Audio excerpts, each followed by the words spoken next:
Dear students, welcome to all of you. Now we are discussing the topic constitutional protection of civil servants in India. This topic is related to the subject of constitutional law of India. In previous class, we had discussed the topic recruitment,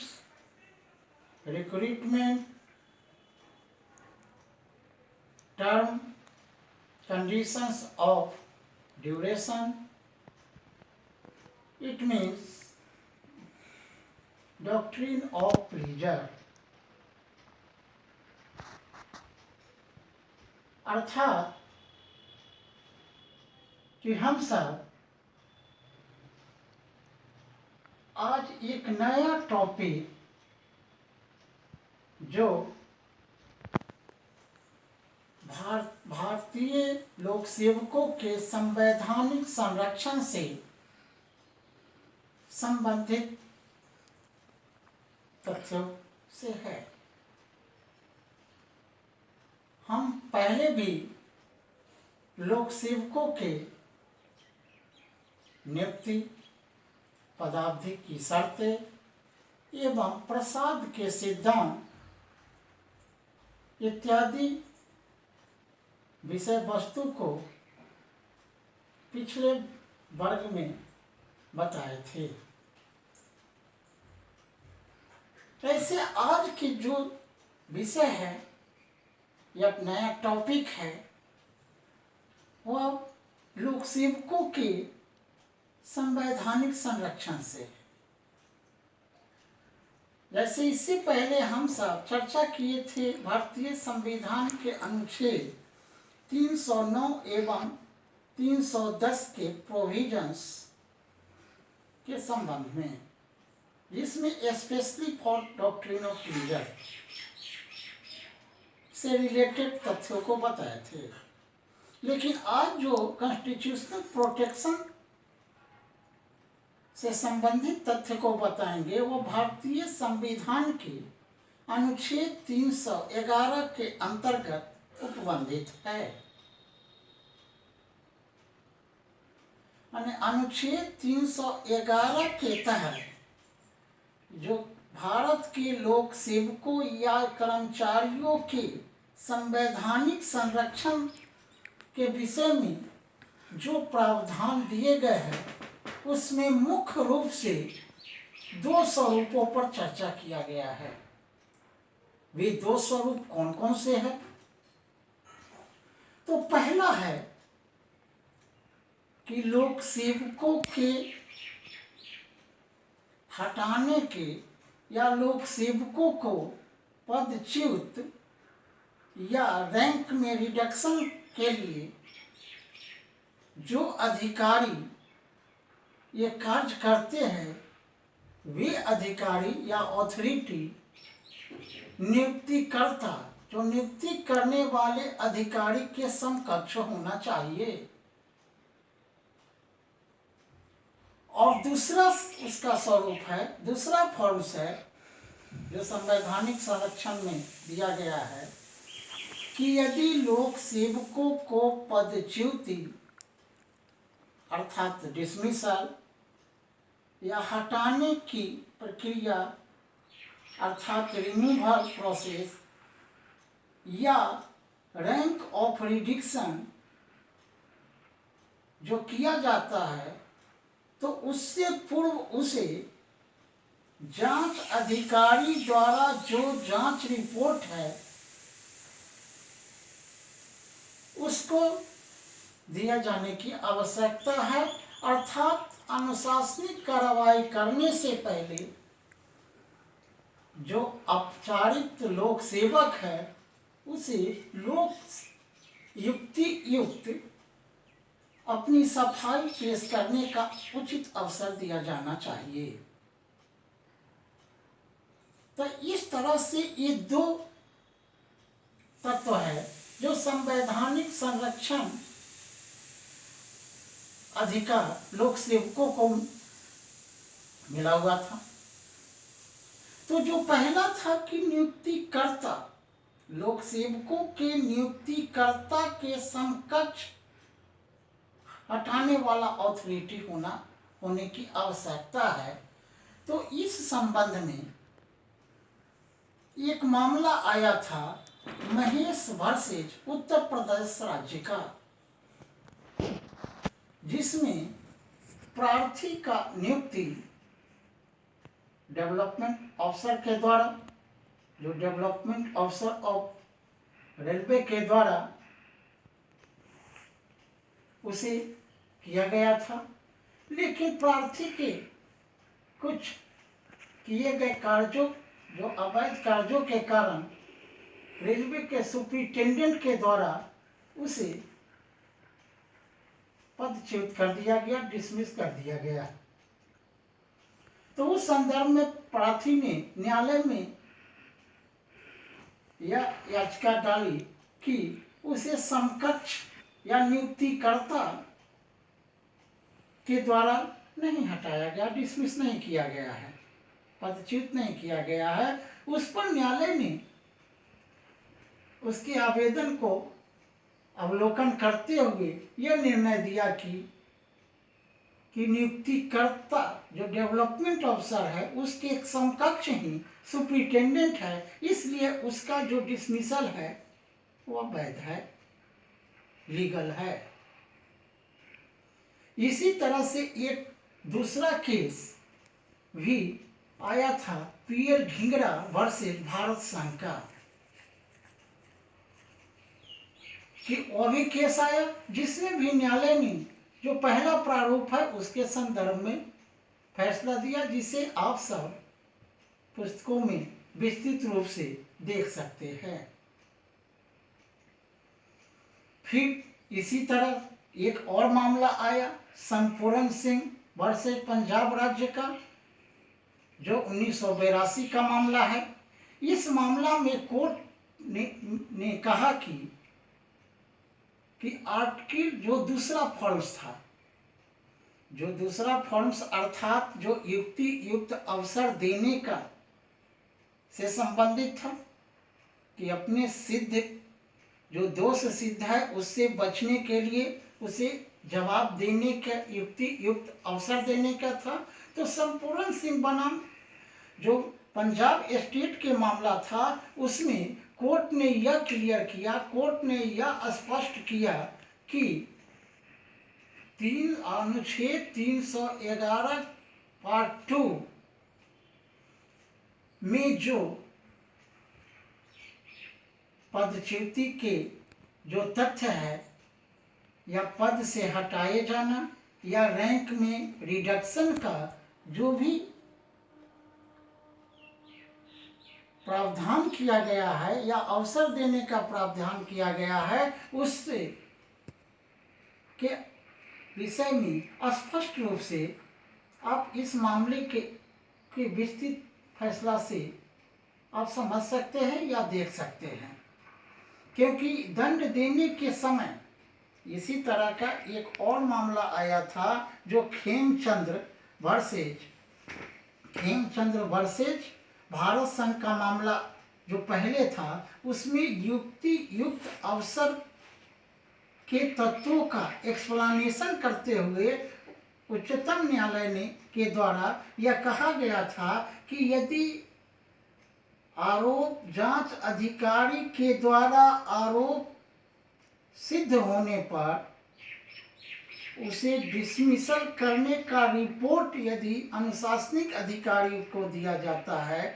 तो उससे पूर्व जो अपचारित व्यक्ति है उसे अपने दोष सिद्ध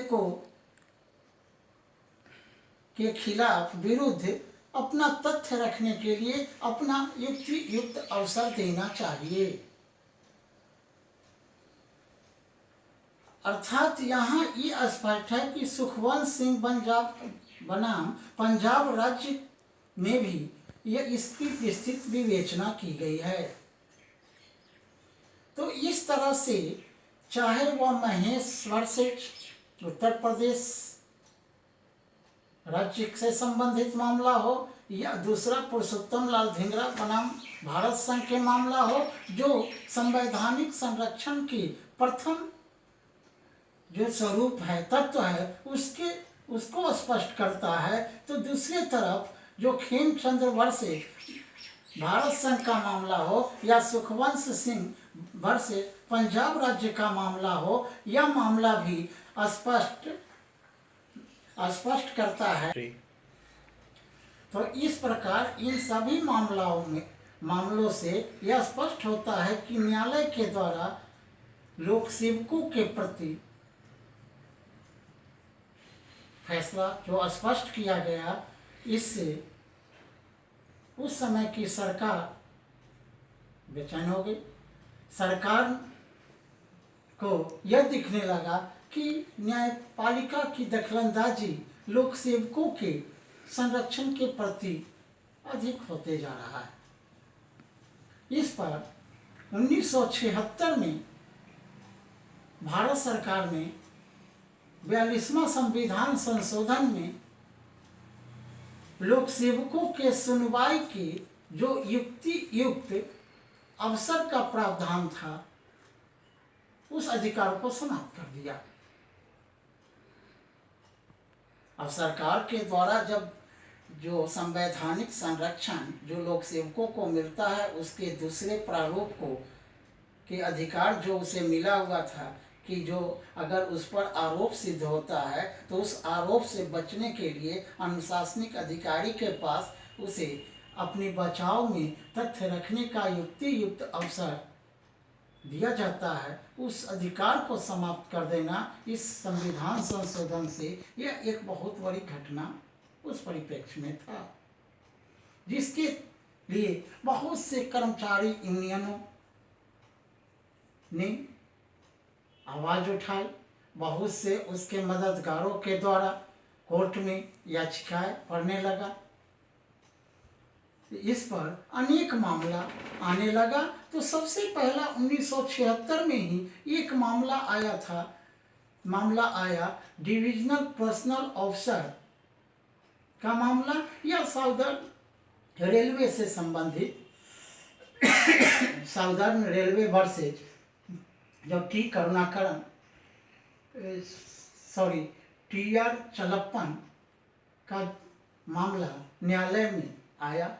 उस पर न्यायालय ने उसका ऑब्जर्वेशन किया और अपने दिए गए विनिश्चय अर्थात पूर्व में दिए गए निर्णय, जिसमें सुनवाई के अवसर दिए बिना जांच के रिपोर्ट के आधार पर कार्रवाई को सही माना था, उस निर्णय को पलट दिया। जो पहले के निर्णय जो 1976 में जो एक न्यायालय के द्वारा जो निर्णय संवैधानिक संशोधन के पक्ष में दिया गया था, उसकी पलट दिया और तुलसीराम जो पहले का निर्णय था, जिसमें पहला निर्णय था कि जैसे तुलसीराम पटेल वर्सेज भारत संघ के निर्णय में यह पलटा गया, क्योंकि पहले का जो अभी ही बताया कि डिविजनल पर्सनल कम ऑफिसर का मामला या साउथर्न रेलवे वर्सेज टी.आर. चलप्पन के बाद में दिए गए जो पूर्व निर्णय था, उसको तुलसीराम पटेल वर्सेज भारत संघ के जो मामला 1985 में आया, उसमें जो 76 में न्यायालय के द्वारा जो दिया गया निर्णय था, वो स्वयं के निर्णय को पलटकर कहा कि सुनवाई का अवसर दिया जाना चाहिए। तो ऐसे तुलसीराम पटेल वर्सेज भारत संघ के मामले को पुस्तकों में आप विस्तृत रूप से देख सकते हैं, समझ सकते हैं। उसमें न्यायालय के द्वारा जो अनुच्छेद 311 के पार्ट 2 के ख और ग के जो प्रोविसियो है, उस पर स्पष्ट ऑब्जर्वेशन दिया गया है। फिर आगे एक भारत संघ बनाम मोहम्मद रमजान का मामला में न्यायालय ने निर्णय दिया कि 42वां संविधान संशोधन के बाद भी आरोपी कर्मचारी के जांच अधिकारी के रिपोर्ट पाने का हक होगा। अर्थात कर्मचारी जो अपने पक्ष में देगा उसको अनुशासनिक अधिकारियों के द्वारा कार्रवाई से पूर्व उसकी रिपोर्ट का अवलोकन करना अनिवार्य होगा, और दूसरी तरफ कि जांच अधिकारी के रिपोर्ट को उस जो अपचारित लोक सेवकों को दिया जाना आवश्यक है। इस पर भी सरकार के द्वारा अपने तरीके से कार्य किया जाता रहा, और इसमें सही रूप से लोक सेवकों के जो औपचारिक लोक सेवक है उसको ससमय रिपोर्ट प्रदान नहीं किया जाता था, जिसके कारण वह अपना पक्ष नहीं रख पाता था। इस कारण अंततः एक मामला आया managing director ECIL versus V Karunakar के। इस मामले में उच्चतम न्यायालय ने 5 न्यायाधीशों के एक संविधान पीठ का गठन किया, कॉन्स्टिट्यूशनल बेंच का गठन किया, और इस कॉन्स्टिट्यूशनल बेंच ने सर्वसम्मति से यह अभिनिर्धारित किया कि जब जांच अधिकारी अनुशासनिक अधिकारी भी होता है, वहाँ औपचारिक कर्मचारी जिसको हम डेलिक्वेंट एम्प्लॉय कहते हैं को जांच अधिकारी की रिपोर्ट को प्राप्त करने का हक है, ताकि वह अगर जांच अधिकारी ही अनुशासनिक अधिकारी है तो वहाँ पर डेलिक्वेंट एम्प्लॉय को अपने रिपोर्ट मांगने का हक नहीं है। लेकिन यदि जांच अधिकारी और अनुशासनिक अधिकारी अलग अलग है तो वहाँ जांच अधिकारी के जो रिपोर्ट अनुशासनिक अधिकारी के पास जा रहा है उसके पूर्व वह डेलिक्वेंट एम्प्लॉय को, अपचारित कर्मचारी को जांच रिपोर्ट देने का मामला बनता है, उसे प्रदान करना आवश्यक है, क्योंकि यह लोक सेवकों के युक्त अवसर के आलोक में है। अर्थात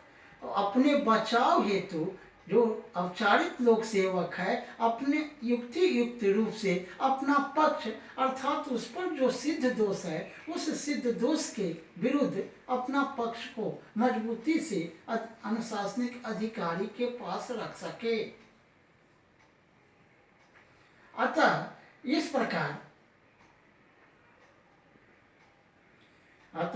इस प्रकार हम कह सकते हैं कि कर्मचारी को जांच रिपोर्ट न देना अर्थात यह रिपोर्ट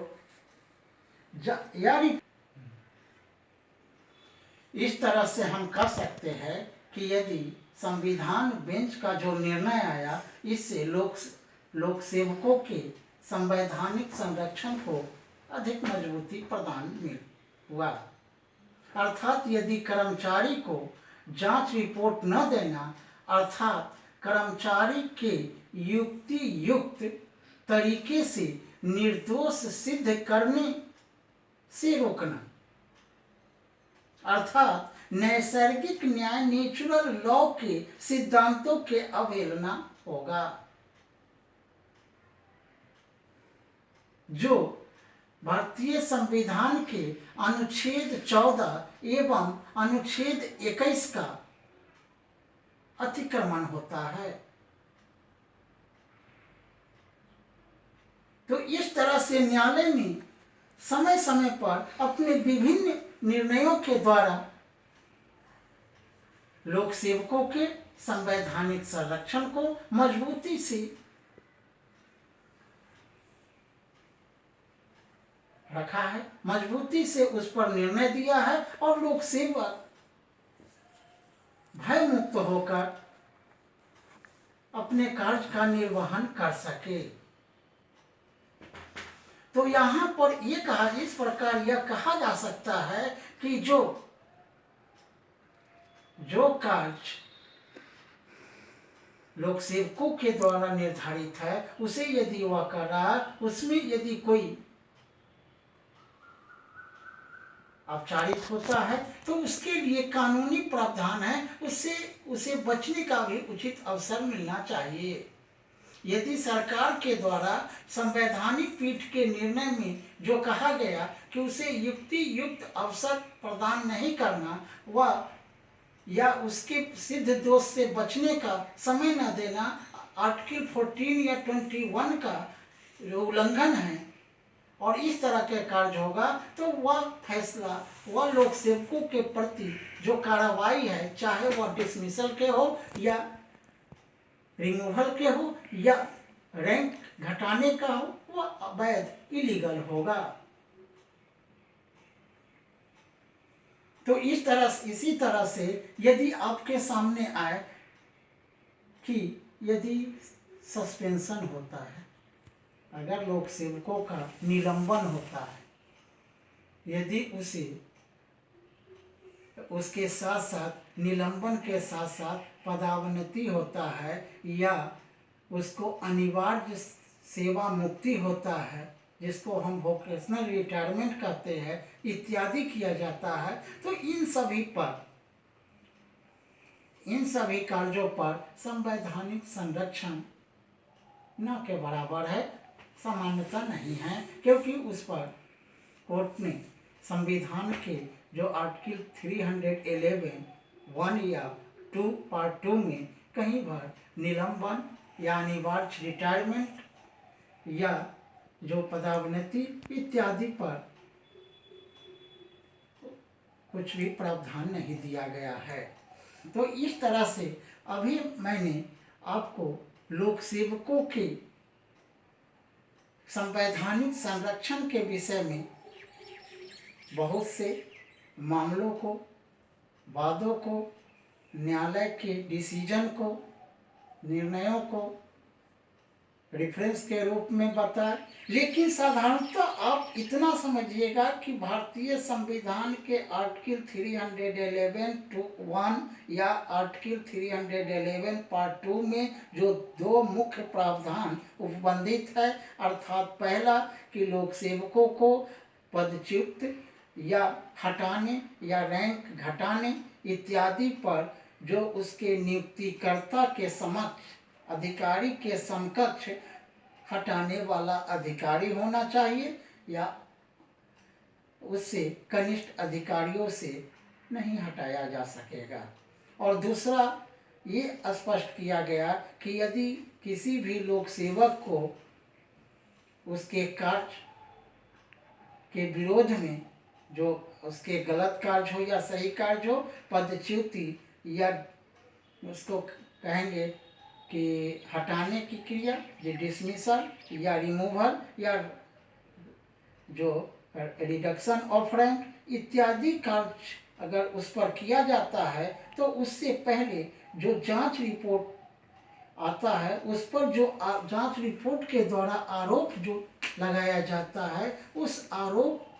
जो सिद्ध होता है, उसकी रिपोर्ट को उस लोक सेवक को अवश्य दिया जाना चाहिए और उसको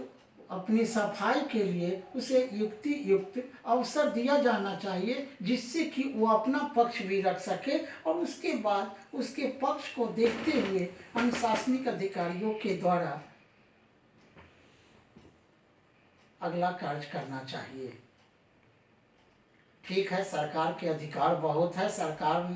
के द्वारा जो लोक सेवक होते हैं, कर्मचारी होते हैं, वे कर्मचारी सरकार अपने स्तर से सोचता है, लेकिन कर्मचारी या लोक सेवक सिविल सर्वेंट के सपोर्ट में न्यायालय निरंतर कानूनी रूप से, लीगल रूप से खड़ा रहा है और उसके जो कॉन्स्टिट्यूशनल प्रोटेक्शन है उसको मजबूती से बचाए रखा है। और इन सभी तथ्यों को जो मैंने बताया, जो केस के रेफरेंसेस दिए, ये सभी को पुस्तकों में देखिए और उसका विस्तृत उसका नोट तैयार कीजिए और इसको थोड़ा पढ़िए, क्योंकि बहुत सा है जो 1958 से और 1962 से लेकर 1998 तक के मामला को मैंने बताया है, वो सभी को पढ़िए, समझिए। और ये जो लॉकडाउन है उसका सदुपयोग कीजिए और नोट तैयार कीजिए। थैंक यू, धन्यवाद।